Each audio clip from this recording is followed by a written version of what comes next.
రాష్ట్ర ప్రభుత్వం కులగణన పేరు మీద కుటిల రాజకీయం చేస్తోందని ఆరోపించారు బీఆర్ఎస్ నేతలు. కేసీఆర్ ను విమర్శించే స్థాయి రేవంత్ కే కాదు, కాంగ్రెస్ పార్టీలో ఎవరికీ అర్హత లేదన్నారు. జాతీయ పార్టీగా చెప్పుకునే కాంగ్రెస్ 60 ఏళ్ల ప్రజలకు ఏం చేసిందని ప్రశ్నించారు. 10 ఏళ్లలో రాష్ట్రానికి న్యాయంగా రావాల్సిన నిధులు తప్ప కేంద్రం ఒక్క పైసా కూడా ఎక్కువ ఇవ్వలేదన్నారు. రాష్ట్రంలో కాంగ్రెస్, దేశంలో బీజేపీ ప్రజలను మోసం చేస్తున్నాయని విమర్శించారు గులాబీ లీడర్లు.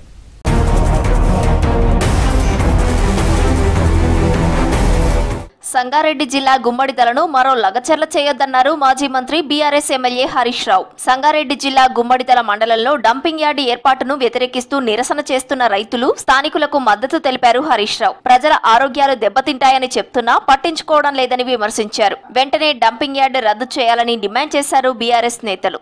రాత్రికి రాత్రి పనులు చేసి ఈ మొత్తానికి ఈ డంప్ యార్డును పెట్టేటువంటి ఒక కుట్రను ఈ కాంగ్రెస్ ప్రభుత్వం చేస్తూ ఉంది.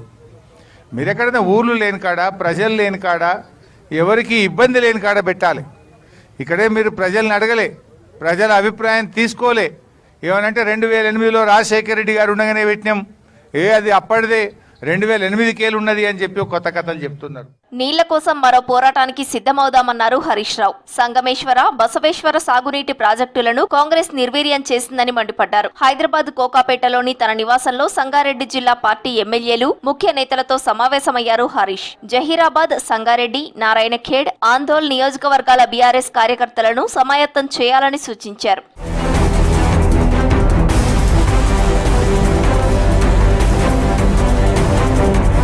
బీఆర్ఎస్ ఎమ్మెల్యేలు పార్టీ మారడంపై స్పందించారు మాజీ మంత్రి తలసాని శ్రీనివాస్ యాదవ్. అప్పటి పరిస్థితులను బట్టి బీఆర్ఎస్ ఎమ్మెల్యేలు పార్టీ మారారన్నారు. ప్రస్తుతం బీఆర్ఎస్ క్యాడర్ చాలా హుషారుగా ఉందని చెప్పారు. హడావుడిగా స్థానిక సంస్థల ఎన్నికలకు పోవద్దన్నారు. ఎమ్మెల్సీ ఎన్నికల్లో పోటీ చేయడం, చేయకపోవడం తమ ఇష్టమన్నారు తలసాని. పోయిన వాళ్ళ పరిస్థితి ఏందనేదే వాళ్ళ పశ్చాత్తాపం చూస్తున్నాం. అసలు ఇప్పుడున్న పరిస్థితుల ఆ వాతావరణం ఉందో లేదో మీకే తెలవాలి, మాకంటే ఎక్కువ. అప్పటి పరిస్థితులు వేరు, వాళ్ళు ఎందుకు వెళ్ళినరో వాళ్ళకి తెలుసు, తీసుకున్న వాళ్ళకి తెలుసు, వాళ్ళకి తెలుసు. బట్ ఇప్పుడు ఊహాజనితమైనటువంటి క్వశ్చన్స్ అవి. దాన్ని అనవసరంగా మనము ఏమన్నా ఆన్సర్ చేస్తే కూడా కాలయాపన అవుతుంది.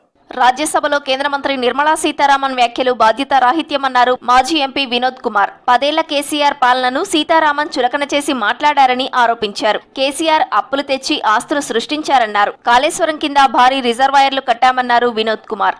ఢిల్లీలో ప్రధానమంత్రి గారు ప్రతి కేంద్ర మంత్రి తెలంగాణ రాష్ట్రం లోపల ఇంత గొప్పగా అభివృద్ధి చెందిందని చెప్పి ప్రతిసారి పార్లమెంట్లో, లోక్సభలో ప్రశ్నలకు జవాబులు చెప్పేటప్పుడు తెలంగాణ మొదటి వరుసలో ఉన్నది.